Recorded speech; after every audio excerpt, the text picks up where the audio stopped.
May etchas. Yari na to. Marami kasi dito mga hapon sir na mga kainan. So yung mga tarapal dito tanggal yan.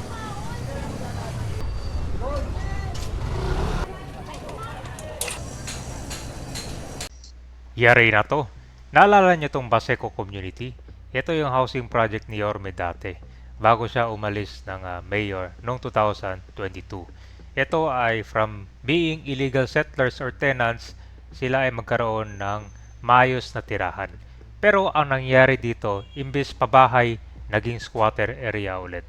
Dahil itong area na to dinugyot, nilagyan ng extension, yung pathway, yung bangketa, binaboy. Dito, hindi matutuwa si Yorme nito pag nakita niya to. So ngayon ay nagkaroon dito ng clearing operation, tinanggal lahat ng mga obstruction, yung mga kalat, at matinding linis. Ito kasi kabayan, sabi ni Yorme, di baling mahirap, wag lang maging dugyot. So, tinan mo yung sitwasyon ngayon, no? Dito po yung Baseco community. Mahigit 229 indigent families ang na-relocate dito. Bago kasi ginawa nitong Baseco community, nasunugan mo na itong area na to. Ang lugar ng Baseco ay prone sa sunog dahil na rin sa mga, for example, mga wirings na naka-live, hindi maayos pagkalagay, yan naging sanay dito. Kaya ngayon, meron na rin construct dito na Baseco Fire Building. Malapit na rin matapos yan.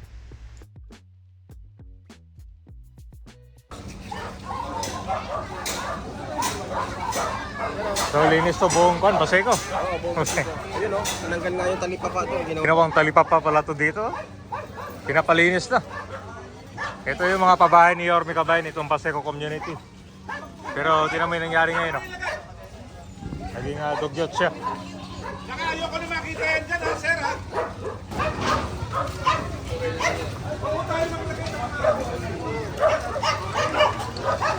Wala kayo mapaglagyan yan. Kulang ko na lang. Malawag yung ano doon. Para. Ito na kabayan, grabe pala, ginawang bodega pala tong bangketa, oh. May mga taniman, tapos ito mga parkingan para mga motor, oh. Grabe, pinatanggal lahat, oh. Grabe naman yung kadugyot na nangyari dito, no? Ito yung mga pabahay kabayan. Ito yung pangako ni Yorme na pabahay dito sa Baseco. Pero tingnan mo yung nangyari dito, sobrang dugyot. Talagang hindi matutuwa si Yorme nito pag nakita niya yan. Oh, nangyari na to. Isa sa pabili ni Yorme bago sa pagkaalis niya ng 2022 kasi umalis siya sa Manila, tumakbo. Tapos sabi niya, itong Baseco na to, huwag niyong dugyotin. Di baling mahirap. Pinatanggal lahat yung mga kanyan, mga motor. Habang kasi nakatiwang-tuwang yan, yung disgrasya nandyan. Okay? Hindi, sabihin nyo nga doon sa ano nyo, nandito ka mo yung City Hall, Manila. Oo, ha? At nakita ka mo itong project natin na walang mga safety ano. Parang nagpapalipero. Diba? Alright, so dito tayo sa kabilang side naman. Ang daming mga naglagay dito ng mga tarapal o extension. Ito, pinapabaklas na, oh. Yari na to. Nasabog si Yorme sa galit nito. Yan kabay na.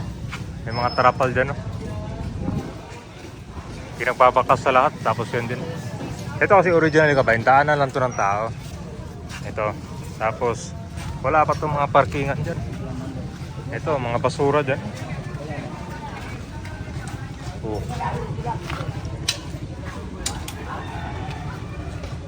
Sali ba ito, boss? Saan siya rito? Oo, salin dito. Sa bangketa to sir, eh. Tanggalin ka na lang. Ito, matagal na to sira, no? Wala na to, ginawa ng junk shop yung bangketa. Hindi na umaandar to. Ayan, baklas lahat yan, eh. Kasi ang itsura nito kabay, naging squatter area yung pabahay, eh. Meron na nga pabahay, ginawang squatter area.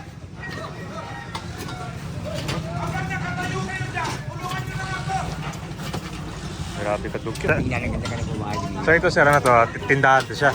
Oo, doon sila nakatira. Ay, may nakatira dito? Wala, doon sila nakatira. Tapos ito, tindahan lang, extension. So ito, extension ng mga bahay ito. Yari yan. Ito, natutulog na rin niya, pero tulungan yun ba? Kailangan talaga ng bantay ito dito eh. Yun! Tubo, tubo, tubo. O, yung tubo ha.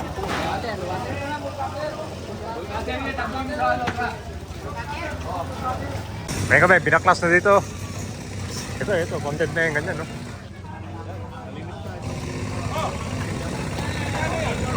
Kaya may yung content ito, yung mga etchas, oh.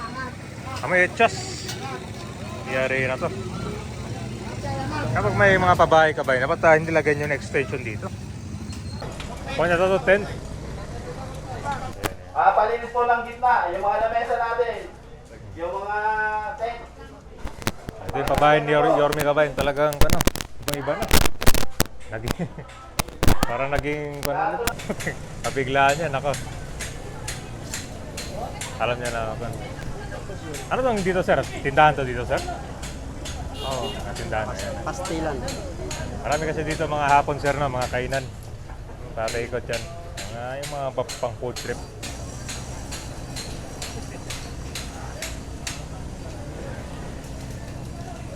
Ayun, yari na. Napuno na ng ipis. Oh.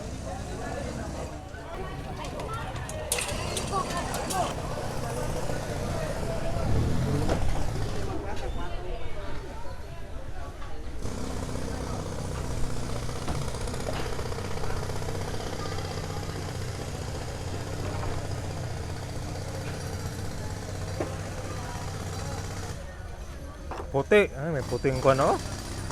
May puting cockroach na. Parang nakakan. Puti. Ano to dito ma'am? Tindahan ma'am? No. Buti nilinis mo na bago punta ni Yorme, no?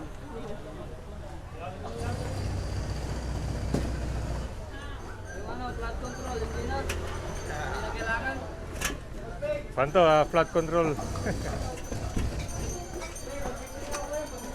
So dito pala yung panglutuan sa ilalim mo. Ano tinitinda ito, sir? Pagkain dyan. Ayan o, yan na. Di para na yung mga ipis. Parang matagal na to nakatayo dito, sir. Matagal na. Ano pala? Buwan pa lang.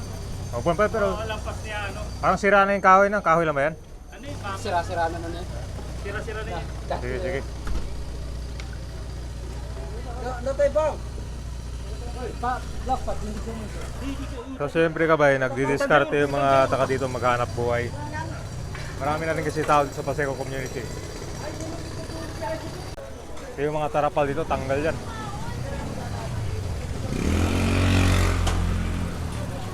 Ito mga extension. Nag-self-cleaning na sila.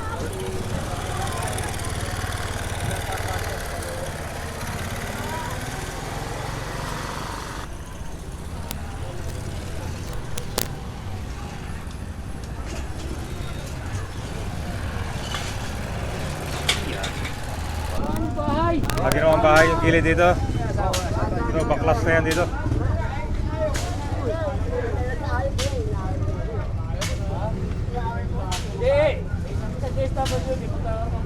So ito linisin ka pa, bangketa kasi ito dito eh. Ginawa nga ako ito, latagan. So ito, tatanggalin na itong bike dito.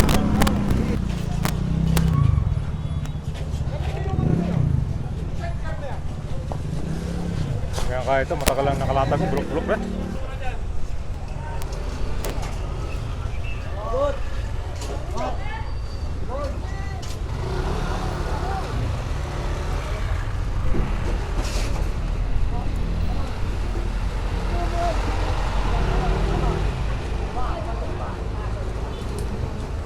So guys, nilagay pa ng kon dito. Semento.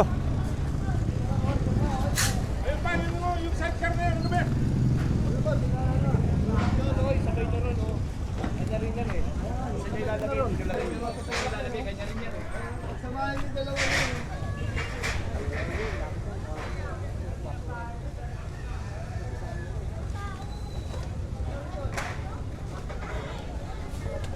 Ito may kahoy pa.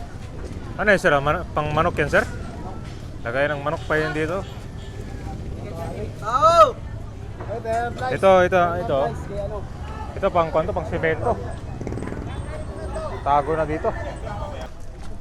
Grabe to. Ginawang squatter area pa naman yung pabahay.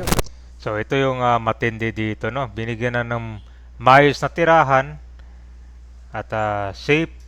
Pero ang ginawa dito, binaboy rin, no.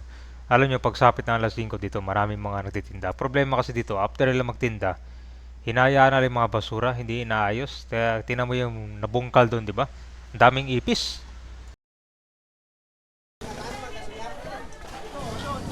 Tanggal na yung mga basura. Ano yan, sir? Butit. Grabe. Magtitinda ka ng pagkain tapos ganito kadugyot. Yari na to.